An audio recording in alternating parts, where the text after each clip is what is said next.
Hello students, this is Ashok Riwal. I welcome you all in Ado Riwal's classes. Students, today we are going to discuss a wonderful poem written by Robert Frost. And the poem is Fire and Ice. Fire and Ice. This is a wonderful poem in your 10th class. Poem number 2nd. Right. Actually, this is the part of the first poem, Dust and Snow. So that we have discussed already in our channel. You can go and see from there. And today we are going to discuss this poem, that is Fire and Ice. It's really very wonderful poem written by Robert Frost. So let's discuss first about Robert Frost. Robert Frost, my dear students, he is an American poet, right? He's an American poet. He was born in 1874 and died in 1963. He was known as the best poet of America who won many prizes like Pulitzer Prize, right? Many prizes he won. So, and maximum poems, they are really very wonderful, very easy to understand, but they are very simple. But on the other hand, we can say that they do have a very deep meaning. His poems, they do have really very deep meanings. As in the last we discussed Dust and Snow, that is also very deep poem, and here the poem Fire and Ice is also very easy, but it has a deep meaning. So first we'll discuss about the summary, then we'll go with line to line explanation. So let's start with the poem.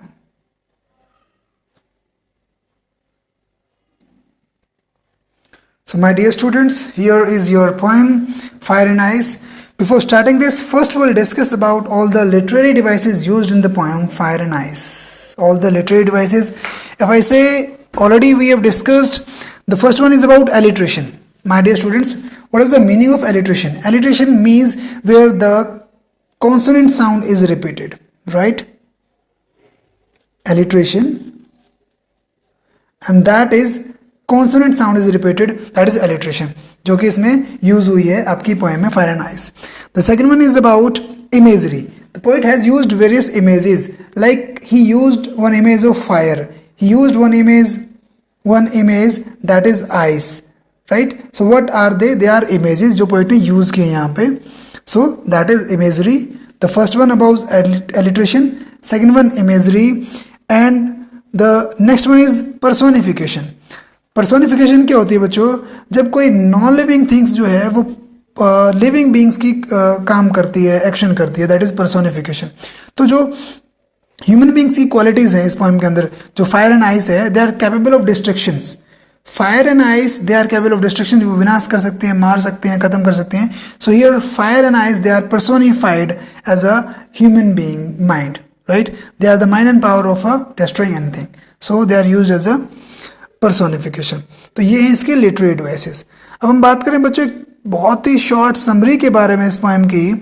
So the poem that is quite simple but it has a deep meaning, as I told you already. Poem बात करती है किस बात की?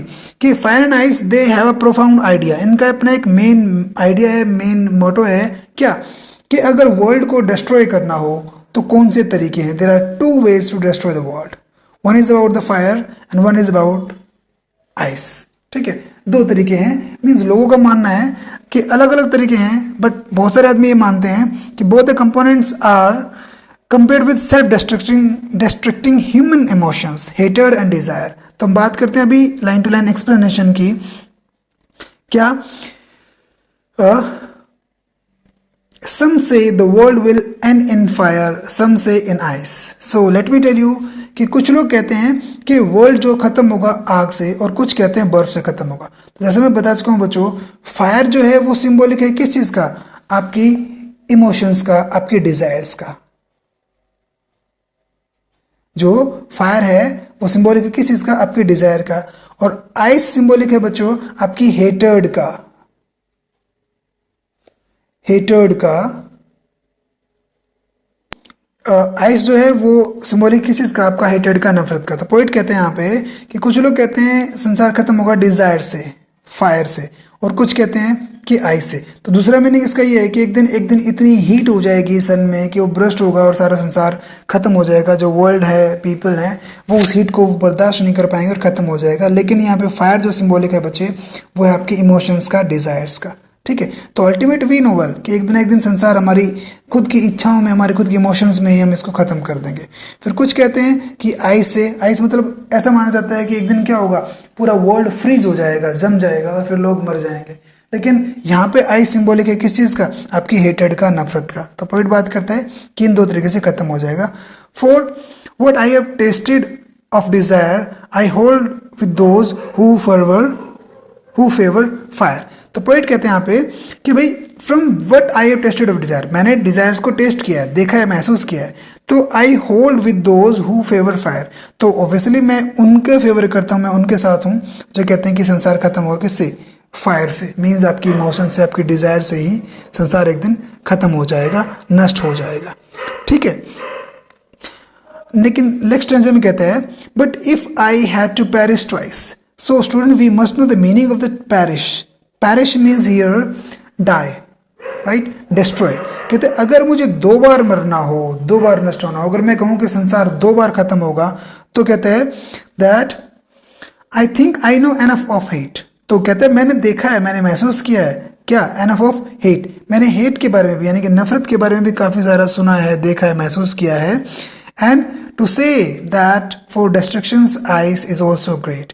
And poet says that for destruction, for death, संसार को खत्म करने के लिए, विनाश करने के लिए, मारने के लिए आइस भी काफ़ी है। आइस मीन्स यहाँ पे हेटेड, नफरत भी काफ़ी है। It's also great and would suffice. Suffice means here students sufficient, means काफ़ी है, एनफ है।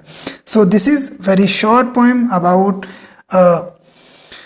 9 लाइन्स। पिछली पोएम जो थी डस्ट एंड स्नो, वो काफ़ी ओनली 8 लाइन्स की थी, ये 9 की है और काफ़ी इजी एक्सप्लेनेशन है, but it has a very deep meaning, जैसा कि मैं बता चुका हूँ। और लिटरेरी डिवाइस की अगर हम बात करेंगे तो बच्चों लिटरेरी डिवाइस क्या है, जो हमने बात की, इसमें इमेजरी है, एलिट्रेशन है, पर्सोनिफिकेशन है, यूज हुई हैं। रैम स्कीम की बात करें तो fire ice A B, desire A, fire again A, fire desire and fire, ये ए साउंड है, आइस इसमें बीच में है, तो यहाँ पे फिर ट्वाइस वही बी, हेट। अगर हम नेक्स्ट स्टेंजा की अलग से डिवाइस देखते हैं तो क्या होगा, twice A, hate B, ice A, great B, suffice A B A, ये इसकी रैम स्कीम रहेगी इस स्टेंजा की। तो पोइट जो आई मीन एग्जामिनर आपसे क्वेश्चन करेगा तो स्टेंजा वाइज पूछेगा, तो आपको दोनों की अलग अलग रैम स्कीम बतानी होगी कि कौन सी रैम स्कीम है इसमें और कौन सी लिटरेरी डिवाइसेज यूज हुई हैं। So this is all about the explanation of the poem. In the next video, we will discuss about the question answers of the poems and further next topics, next poems. Till then, bye-bye. Thank you. And if you are new on our channel, you can please, if you really like it, you can like this video. And if you have any doubt, please, you are free to comment in your comment section. And if you are new again, I would say, I request you, please you subscribe our channel so that you may get the further updation, further notification for latest videos. Till then, bye bye students. Thank you.